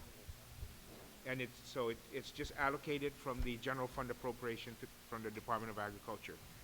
I have Senator Blas and then Speaker Wampan. Thank you, Mr. Chair. Mr. Chair, I recognize in as far as what the services that this organization provides to the community, but this is a nonprofit organization. First off, the $98,000. How did we get to the 98? Why is it 98,000 in that amount? Secondly, what has been their expenditures? What has there been? I'd like to be able to see their financials, to see what fundraising efforts they had, to be able to sustain their operations. Senator Guthertz, are you able to provide any information on The that? specific amounts, but I can tell you, Mr. Chairman, two things. First of all, the $98,000 that was allocated for this fiscal year is less than it was before, number one. Number two, Guam Animals in Need has fundraising efforts year-round to help raise monies to supplement the government's contribution because it is insufficient. My concern was that this was not included in the governor's budget, nor is it included in our substitute budget. And we have a big issue up there that requires us to keep that facility operating. Right now, the contract is between the government of Guam and Guam Animals in Need. That's the current contract. So I would recommend that we simply replicate what we gave them this current year, Department of Agriculture and or the Mayor's Council, if it's moved over to the Mayor's Council for this purpose, to make sure that this continues. Thank you. Thank you very much. Senator Blas? Thank you, Mr. Chair. Mr. Chair, I would feel more comfortable with regards to discussing this a little bit more if I saw the financials on, with respect, to this organization. Again, and I appreciate that, yes, they provide the services, but, Mr. Chair, I ran a nonprofit organization. Okay, I recognize in as far. I continue to run a nonprofit organization. Okay, I don't get a single cent. Never got a single cent from the government. With me being able to provide the services and stuff. And I know, in as far as the times that hard times, with regards to raising funds and everything, but I still, I need to do my fiduciary duties, my responsibilities, and I wish that we all are. And I thank you, Mr. Chair, in as far as recognizing this, and maybe that was the reason as to why it wasn't included in either the governor's or your budget proposal, is because of the concern with regards to what are the financials. We continue to provide this, and we're going this on the guise of basically not having the financial statements for these things, for these organizations. Okay. I can help him. Oh, yes. We'll wait. Senator Blas. So I'm just going to ask the gentlelady who proposed the amendment and everything Yes. I don't have a problem in being able to bookmark and come back to this thing to be able to look at it. Yes, of course. Let's see. I want to see the financials. Yeah. All right. Mr. Chairman, I think that's a great idea, and I would suggest the committee invite the GAIN representatives to come here tomorrow morning to the Committee of the Whole to present the information. I'm sure they would be very happy to do that. In addition, Mr. Chairman, you might want to do the same thing for the other nonprofit groups that are being funded by this budget that we did not ask to provide their financials for. That includes groups like Sanctuary, groups like is it the Wikipedia up at the university? You know, we didn't ask them for that.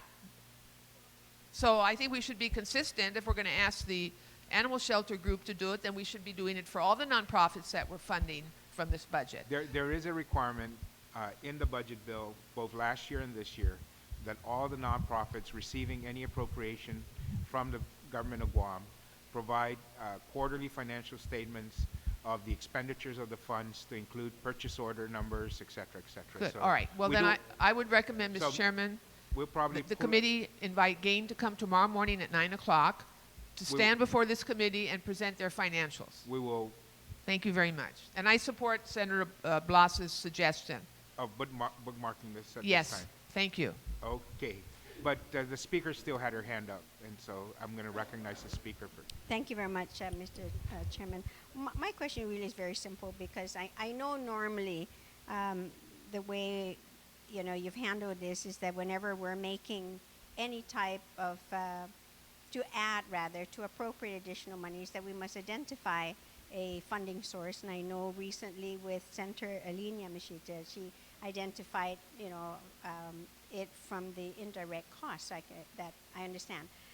I want to understand that in this case now for the $98,000, since I only heard general fund, but in the general fund, are you saying it's in the total amount that is being given to the Department of Agriculture? That's correct. So that means the Department of Agriculture would have to find now where they're going to cut $98,000 then to make that available For GAIN. to GAIN. Yes, that's correct. Okay, so that I just wanted to make sure. Right. Thank you. Okay. There's the right here is the fiscal year. My colleagues, we just put up on the screen the nonprofit organization receiving appropriations as of September 30, 2011. From the 90, there's the budget. Yeah. That's the expenditure report of how they spent last year's or the 2011 appropriation.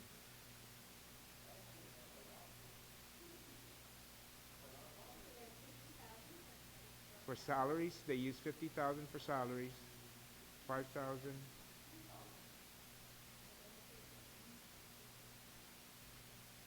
So that was the report.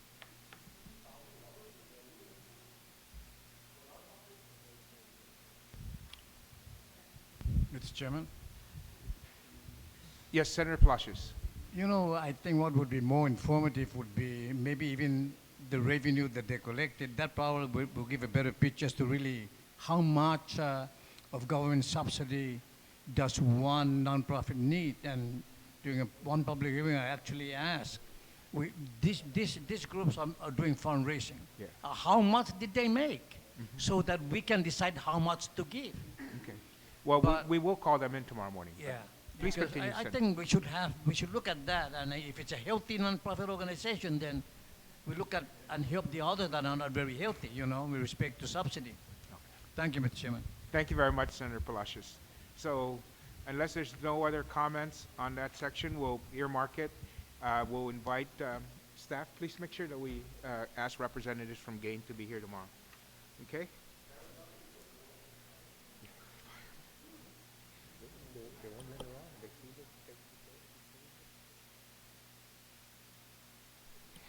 Thank you very much. Yeah. The Guam Public Library System. Guam Public Library System is slated to receive an appropriation amount from the general fund of $1,255,728 for next fiscal year. Just for your information, the governor consolidated the Public Library, PBS, Department of Chamorro Affairs, and CAHA into a single lump sum budget pursuant to his executive order on reorganization. Now, what we did was we broke them back out because the reorganization really is incomplete at this time. While he has the authority to place those individuals under there, what we wanted to do here is recognize that these entities still exist pursuant to statute, and therefore we just wanted to break them back up. But so that's why you're seeing separate appropriations for this.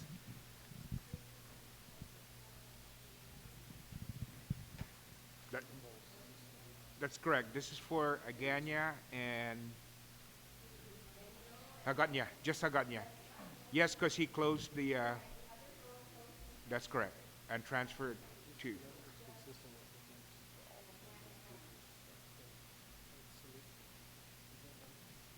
Mr. Speaker?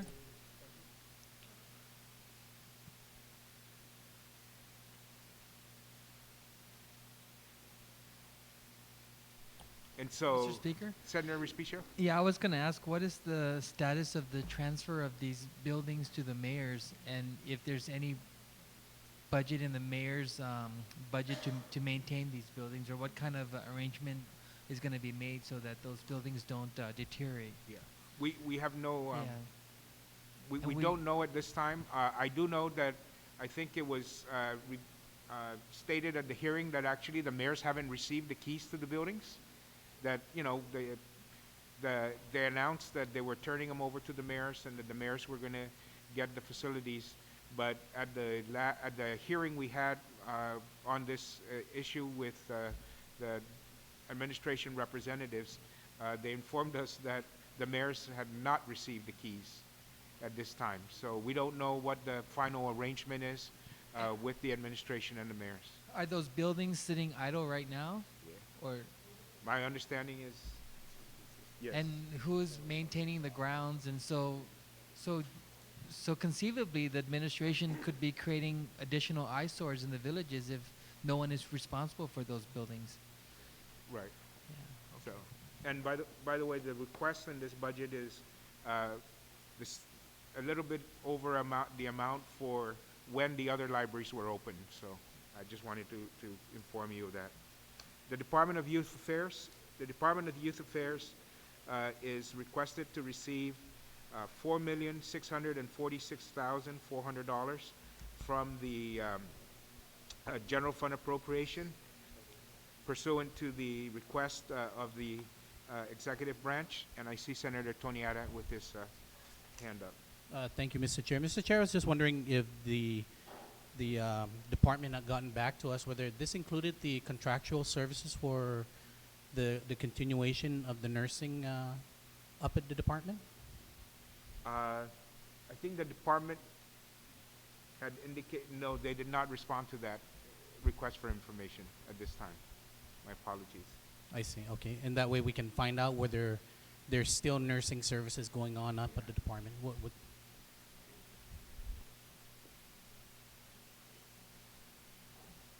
97,000.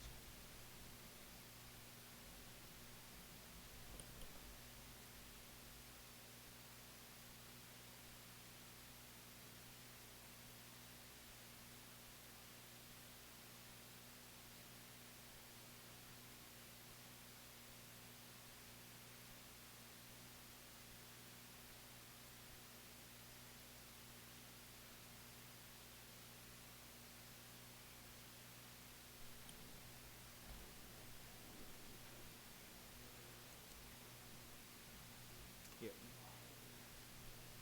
Okay. So Senator, we'll try to follow up, but they certainly, because of it's a lump sum budget, they can allocate if they wish to do that. Thank you, Mr. Chair. I truly appreciate it. Thank you very much.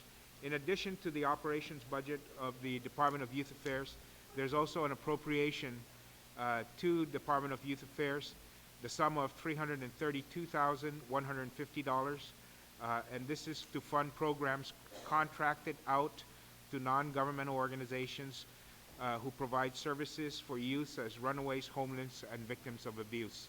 So this is an additional appropriation to DYA over and above their operations.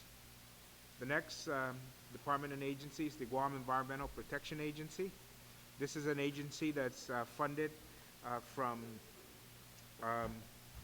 the several special funds that are controlled by the agency. The amount of the appropriation to Guam EPA from local funds is $656,073. Of this amount, from the Air Pollution Control Fund, they will receive $184,422. From the Guam Environmental Trust Fund, they will receive $331,869. From the Water Protection Fund, the fee will be generated of $666,461, and the Water Research and Development Fund will provide $73,321 in funding for the operations of the Guam Environmental Protection Agency, all special funds. There's a additional appropriation to the Guam Environmental Protection Agency of $200,000, which will come from the Solid Waste Operations Fund to Guam EPA for its duties and responsibilities related to the closure, monitoring, and opening of the island's landfill. So we provide them additional money for that. In addition to that, Guam EPA also provides beach monitoring services for the community, and from the Tourist Attraction Fund, they will receive $100,000 for the beach monitoring program that they run. So those are the summary of appropriations to the Guam Environmental Protection Agency. No, these are continuing appropriations or same programs as last year. For the Department of Labor, for the appropriations, they will receive $1,478,561, of which $1,055,385 will come from the general fund, and from the Manpower Development Fund, they will receive $423,176. In addition to those local funding sources, they will receive $43,800 in federal matching grant and aid for the operation of the Department of Labor. In addition, the Workmen's Compensation Fund is administered by the Department of Labor, and they will receive $798,593 for the Workmen's Compensation Fund, and this is to use for and pay for medical, surgical, and other treatment, nurses, hospital service, medical travel, per diem costs, medicine, crutches, and equipment required by a claimant for such period as his injury and recovery there may require. And they are not allowed to use this for disability compensation payments for FTEs funded by this act because the disability will come from the line item from the payroll of that person who's injured. And the director also uses the services of hearings, an attorney, and we're providing them $40,000 from the appropriation to pay for workmen's compensation hearings.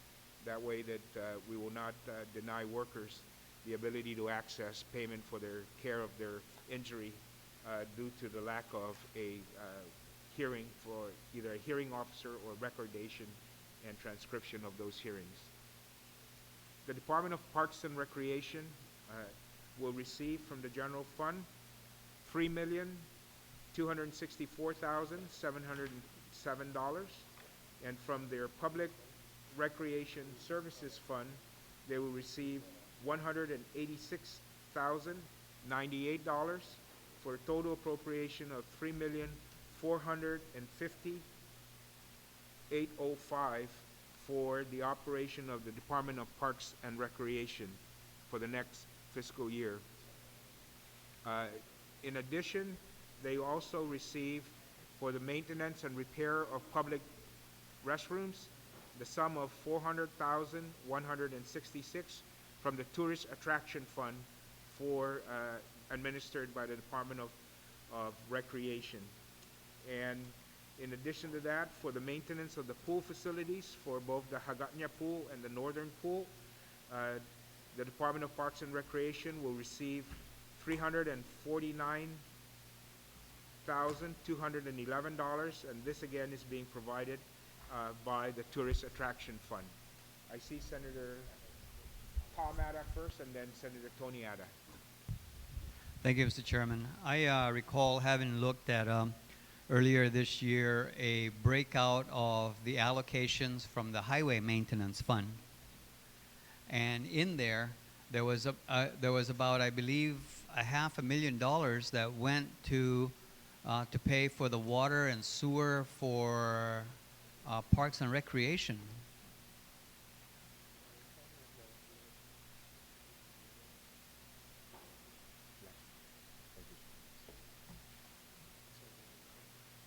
I think that was for the mayors, maybe? No. No? I don't believe. All it said was Parks and Department of Parks and Recreation, water and sewer bills, but it was taken out. I think it was in FY12. Might have been in FY12. Yeah. So I'm just wondering if we're not showing a source of funding from the Highway Maintenance Fund, then that's an amount that should be available then in the Highway Maintenance Fund, correct? Correct. If that is not a if there's not a new appropriation this year, then that money would have been continued to be in the FY13, but the appropriation level contained in the budget as submitted by the administration out of the Territorial Highway Fund appropriates to the level of the estimated revenues. Which is about 18 million, but you About don't. 18 million. But okay. So I don't recollect seeing anything here which allocated anything out of the. I know that mention was made, like for example, at UOG, there was a $500,000 allocation from the Highway Maintenance Fund. Correct. I do not recall having seen anything for Parks and Rec, so I'm just wondering if that was an oversight or if that's in fact the case. No, that is the case. Okay, thank They you. will not receive subsidy from the Territorial Highway Fund. Okay, thank you. All right. The Department of Land Management. Mr. Chair. if I Oh, may- I'm sorry. That's Senator good. Tony Ada. Thank you, Mr. Chair. I recall earlier this year, late last year, about the Department of Parks and Rec had placed a moratorium on burials at the public cemetery. And I'm looking here at their appropriations, and I'm just kind of surprised that, we don't have like an appropriation for them to build crypts up at the public cemetery, and that way we'd be able to. I don't believe there was an allocation in their budget for that at this in the submission. There was no allocation requested by the department. Thank you, Mr. Chair. Thank you very much. The Department of Land Management. Department of Land Management is funded with a mix of general fund and land survey revolving fund.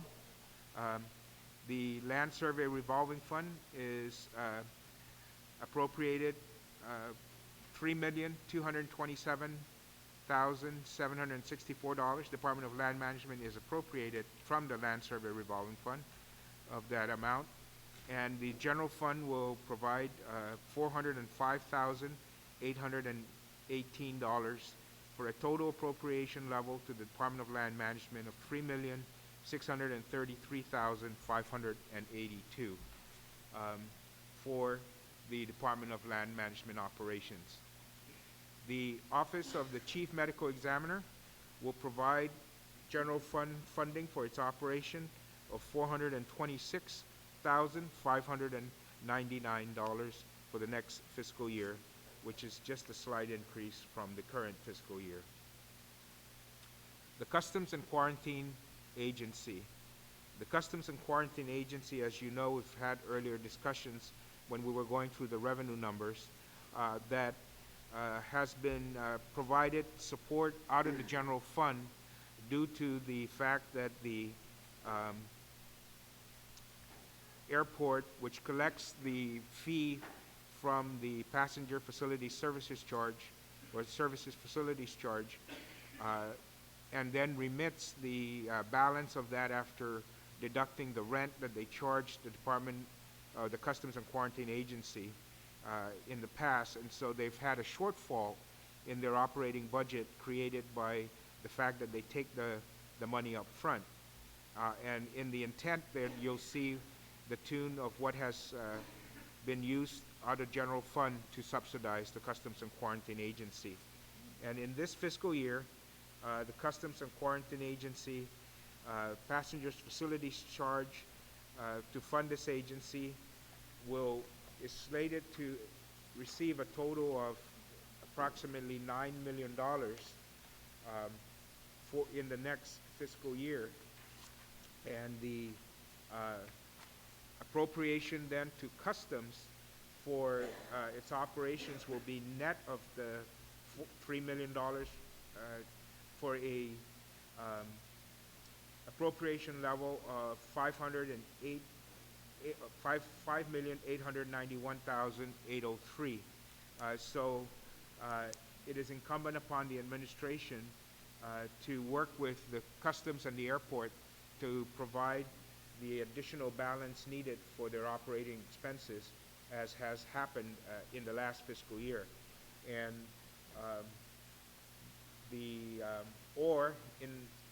they may also, of course, adjust the fee that they charge in order to recoup the entire cost of their operating budget.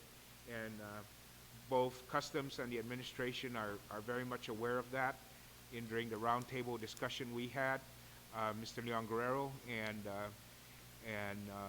Mr. Ed.D were both present during the hearing, in which they fully understand the obligations required of each of them to ensure that Customs receives its full appropriation needed in order to fund their operations. Senator Barnes? I'm so sorry, Mr. Chair. I just want to get a better understanding. You're saying that the Department of Customs and Quarantines Agency is projected to receive $9 million from the user fee? $9 million? Correct. And out of that $9 million, they're only asking the operations of the Customs and Quarantine will be at $5,891,000?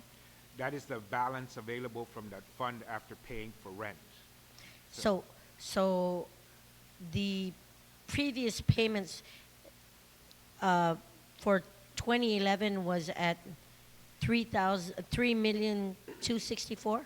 That was the general fund subsidy to the Customs and Quarantine Fund to pay for the shortfall in the operations created by having airport take out the rent off the top.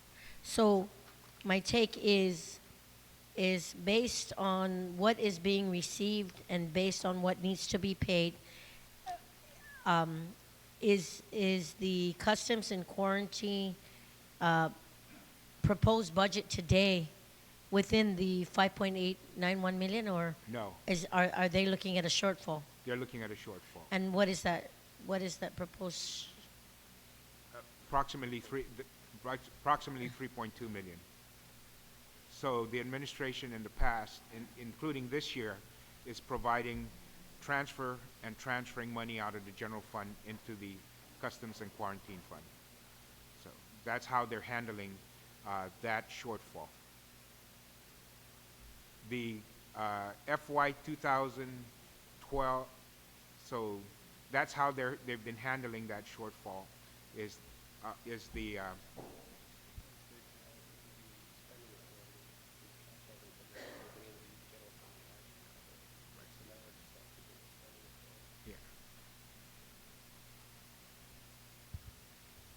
I guess my next. Let's take a short. Yeah, can we?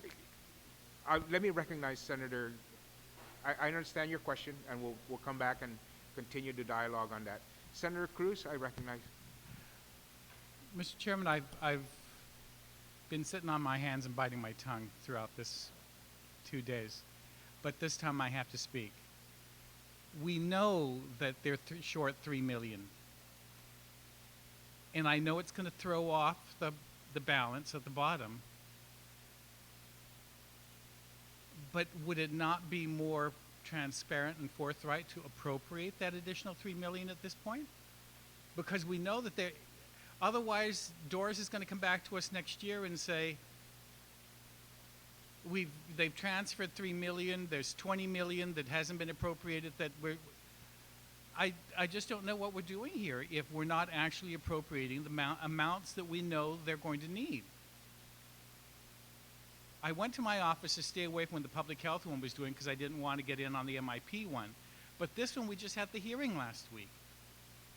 And that's why we're not providing them the authority to spend beyond what the revenue numbers are going to be. And so if they want to spend additional money, then the administration has to cover that cost. Or Customs has to just file a petition to increase the passenger facilities charge to recoup the cost of providing inspection services for the Guam Airport customers.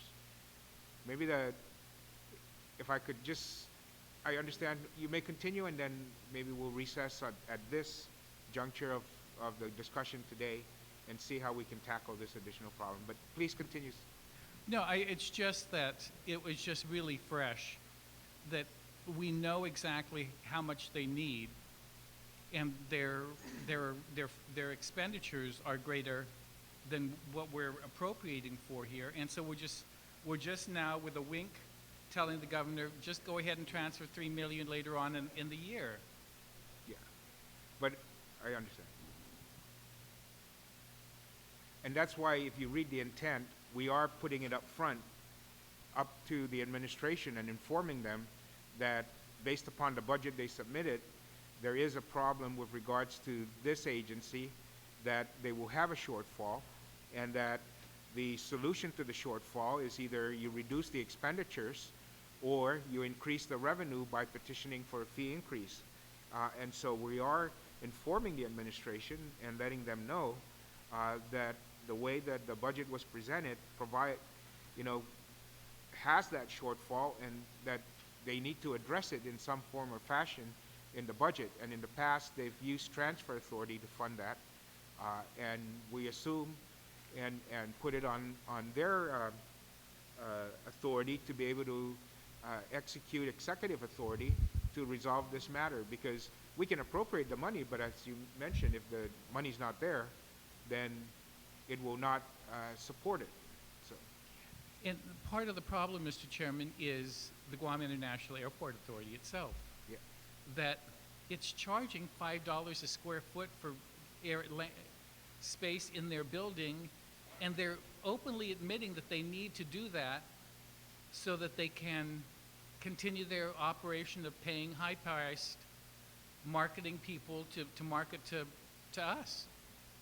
And whatever else they have at that airport, it's just, that's the big part that's causing that $3 million that they need to take off the top from Customs and Quarantine.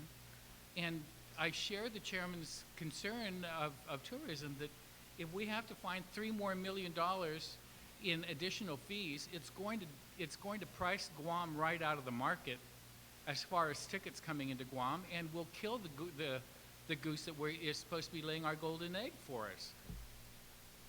And the airport just has to come into and be realistic about its expenditures, because it's just out of control. thank you very much. Let me just call for a short recess.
continue the discussion that we've had, I'd like to go ahead and call this hearing today into recess, and we'll reconvene at 9 a.m. tomorrow.